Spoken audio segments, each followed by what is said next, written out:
By printing the music, we can face a lot of obstacles. Today's video describes the ease of that process, and hopefully in the end of it, you're going to feel better about the subject itself. Let's get started.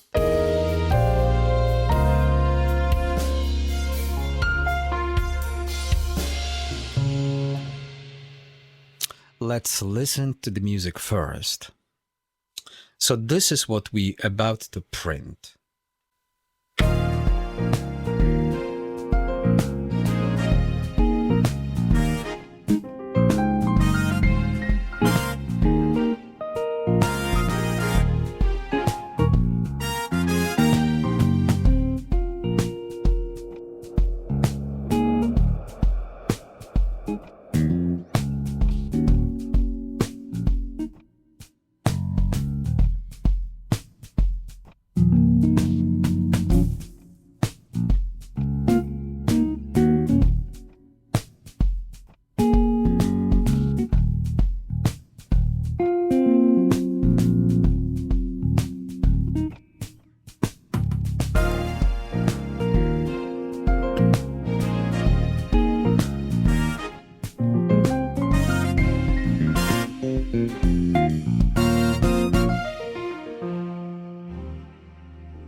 So that's the music what we are about to print into our SD card.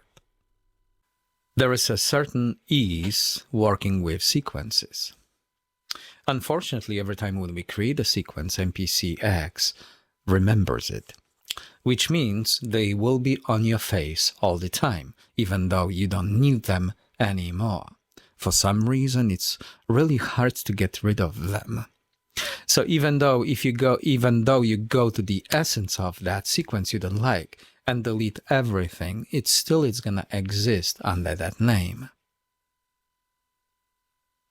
Okay, so our goal is to introduce that ease perspective on that subject. Let's get to it. We select these sequences and we can play them in any order you wish. You can choose something else. You can choose another one. Ending. So that's the sequence we won't use. Another one. Everything in it is eliminated. Everything in the sequence number 3, the same thing, groove channel. It's the same pattern, but played with a bass line and the piano. So basically what we are gonna use from the amount of sequence is just sequence number 2, sequence number 7, and 8. That's all we need in order to print our music today. Okay, so how did we go to this window once again? You go to the main, and then you press Next Sequence button. Done.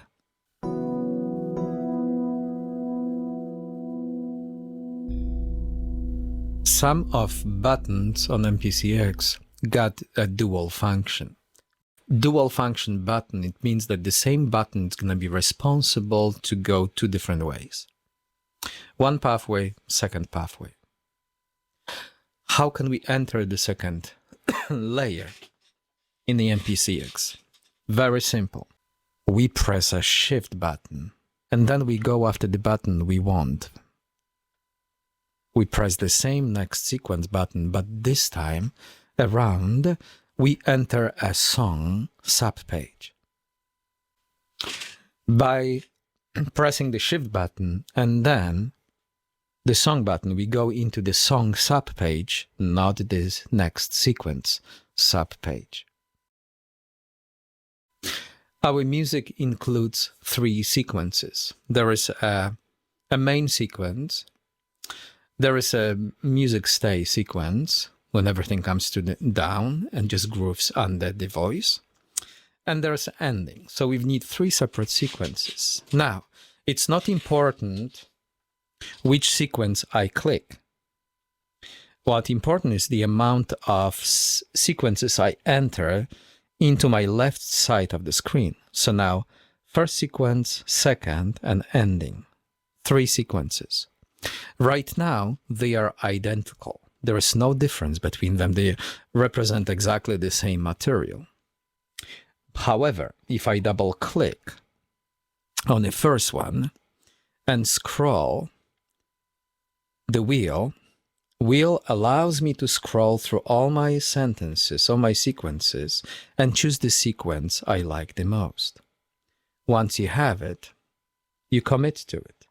Double click into the second one, so you scroll until you find that music, intro music, stay. Double click on the third, and you enter that ending you always wanted. That's it. So now they are different. How do I know that? Look at the amount of bars. The first sequence got 8 bars. The second, 16. The third, 14th. Of course, the tempo is the same. I could double click and change the amount of the repetition. Like, for example, I could repeat intro music twice and then move to the next target. So I could double the amount of repeats. Our SD card goes into the MPCX. Once we have the music figured out, organized sequences, you know for certain that this is what you want. You hit the export button. Sub-window describes what kind of print are we gonna get, which means when the music begins, when it ends, what kind of render source it is, like channel, left and right, stereo, main inserts, file format, byte rate, and sample rate as well. Once you organize this the way you want, you hit export. Then you look for your card. We call it MPCX export. We select that card and we hit save. MPCX exports the music to the SD card as we speak.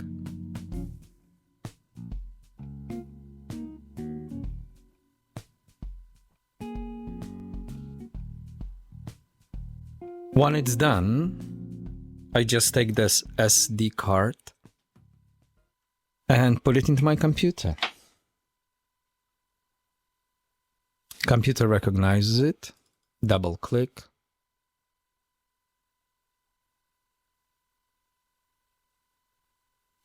and there is a wave, intro music RC.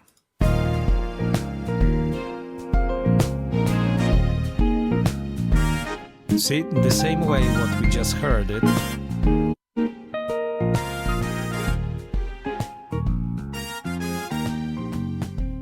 Remember, the music production is a journey. It started a long time ago. It reminds me of running a marathon, or even better, sailing through the ocean. So one of your projects kind of takes you from point A to B, and unfortunately it takes a few weeks to accomplish that transition. So sailing could be a great way of seeing it. We better get excited from the start, because this process, it gets more and more complex, complicated, and you constantly make decisions and choices regarding the subject, which means in the end of the journey, you're going to see the fruit of your work. You may not like it, but it's still you reaching that end.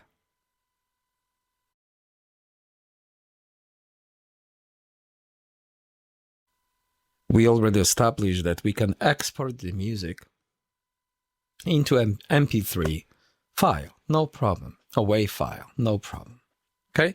Which means we don't have to dwell about the music any longer. The job is done. You put it against the video and everything is well. Now, There's another way of seeing it. You could convert those 3 sequences into one long sequence. The convert sequence button stands for that reason. Now, of course, we are going to select, let's just select a new sequence on 20 and do it.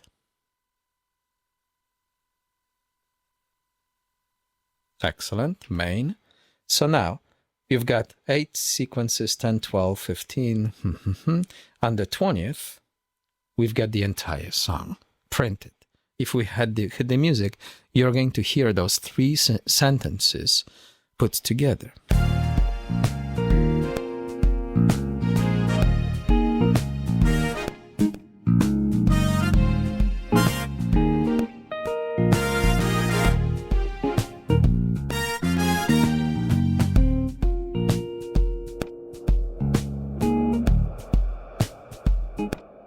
As you see, we've got all the 3 sequences. That was the first one, second is this, and the third. So one sequence included them all.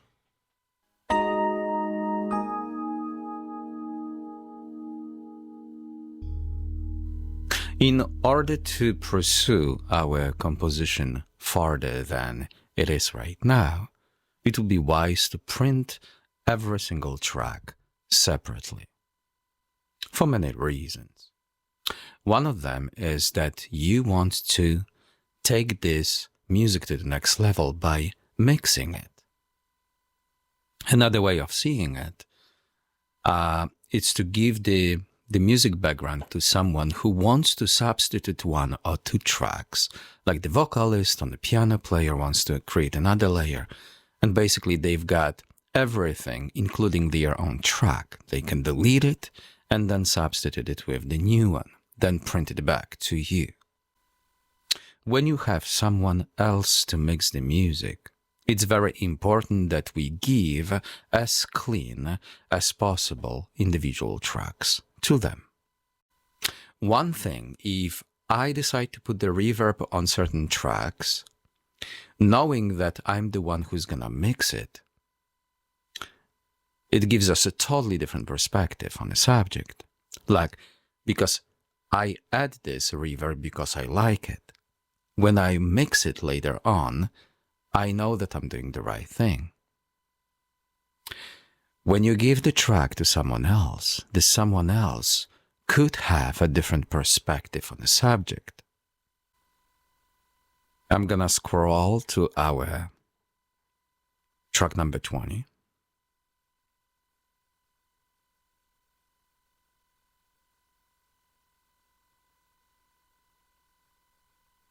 Track number 20 includes everything.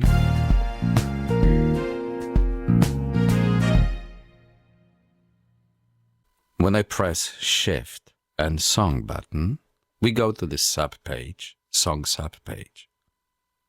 Our previous sequences to the left are exposed. The intro music stay, and intro music ending. I can clear those things by pressing the Clear button. Done. So now our song window is totally empty. Now, all I have to do is insert one sequence. I'm pressing Insert. Of course, we don't care about the sequence number 2 at this time. We're going to scroll the wheel until we see a sequence number 20, 18, 19, 20. That's it. Our sequence number 20 includes 38 bars. It's going to be repeated just once, and the beats per minute has been established. Now I can hit the Export button. In this window, we are going to make a different kind of adjustments. The first line is all set. The second one, we are going to switch from stereo output to separate programs. Okay. Now this is important because you have to ask your mix engineer which format they are using so you can print the right one. But for us, wave format will be fine. 24, sample rate 44 should be enough. You can always switch to 48. But since 44 it's a CD quality, I'm fine with that. And then you hit the export. Now we have to find that card and hit. Of course, you can change the name, print, or stem. It's up to you. And hit do it. Save. And your work will be saved on SD card.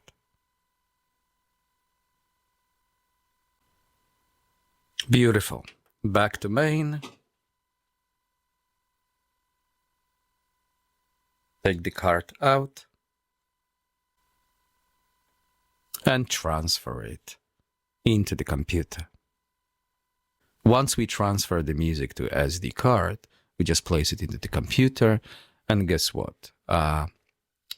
It's there. Intro music,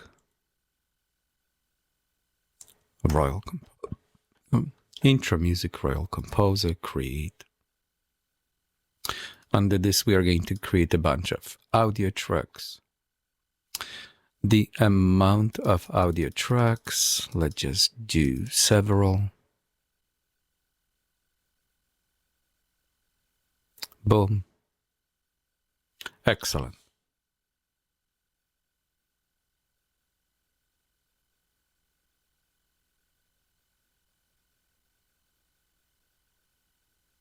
Once we have our Luna open and bunch of tracks created, now I open the Canon SD card. Let's just change the view to list. As you see, we've got all the print stamps for every single track separately. Now all I have to do is just mark them all and just drag them into Luna.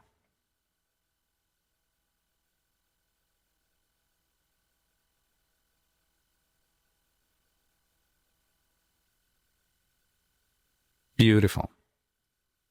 And of course, in Luna, you can change the colors of each track, make them kind of stand out in a way that it's readable to you and you feel comfortable with this kind of look. Then we hit play and we should hear all of them playing.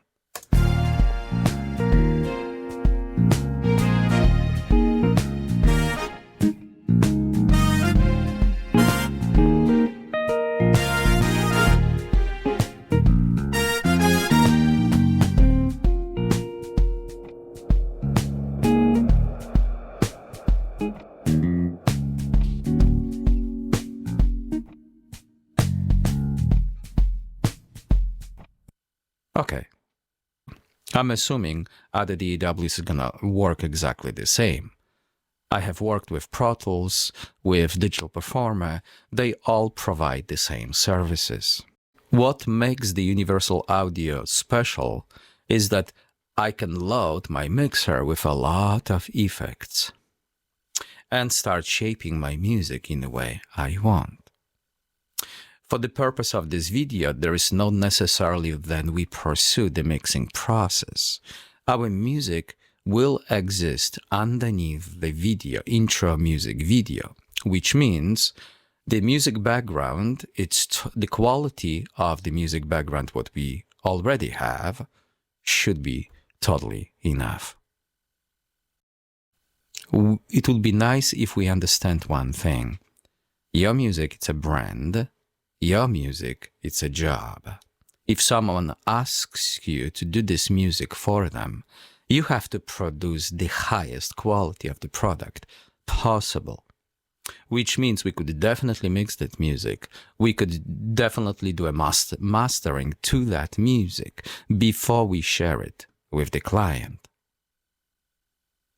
Another thing to consider, every time when we present the music to the client, it would be nice to have at least 3 or 4 versions of the same music.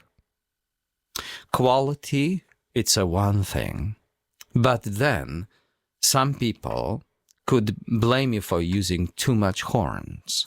So what do? You create one track, one song without any horns. Another client could refuse to include or accept the strings. What do? You do another version without the string section. And you start shaping your music the way that it's pleasable to the client and also doesn't demolish, your own vision towards the music. Any future change to your project, you accept with the beautiful smile. It's like, no problem, we can do that, no problem, can work. Your client could become client for the rest of your life. You cannot say no to the client. Even though these people don't know any music, or they cannot pursue what you can, they still have certain vision towards the final product. And they can reject it or accept it. If we fight against their will, guess what? We will never hear from them ever again. So just keep it in mind. Be polite, say yes, take a deep breath, try to see the music or the project from their perspective. That is why it's so important that we start asking questions from the beginning. What is your vision? What do you see? What kind of flavor are you looking for? Is it big sound, or acoustic sound, or minimum sound? Is the acoustic piano only do the magic? Certain questions like that. But definitely pursuing that alley, it's gonna shape us, our character, our musical vision, and it's a beautiful reminder that this is just the job. Let's take a look for the sudden button. When we hit next sequence, we are loaded with all the sequences we have.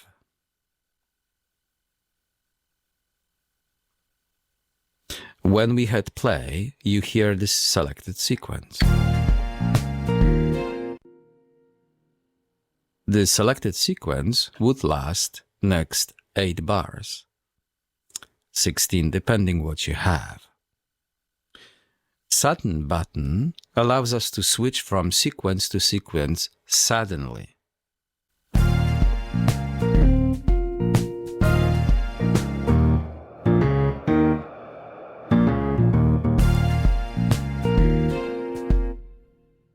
You suddenly change the sequence the way you like. For us, this work is done.